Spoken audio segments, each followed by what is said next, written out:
চলে আসলাম সবুজের দোকানে। দেখতেই পাচ্ছেন পাশে একটি দোতলা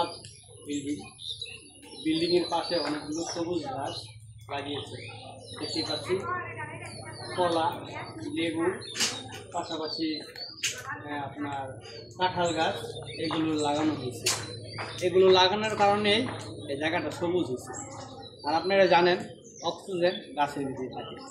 আর যেরকম সোশ্যাল মিডিয়ায় আমাদের অক্সিজেন হচ্ছে হলো লাইক কমেন্টের ভিতরে। আমরা যদি লাইক কমেন্ট করি, এঙ্গেজ রাখি, আমাদের ড্যাশবোর্ডটা সবুজ হয়ে যাবে। এই জন্যই তার কোনো বিকল্প নেই।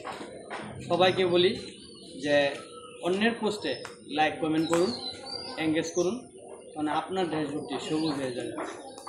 আপনি সফলতা চূড়ায় অচিরে পৌঁছতে পারবেন। চেষ্টা করুন।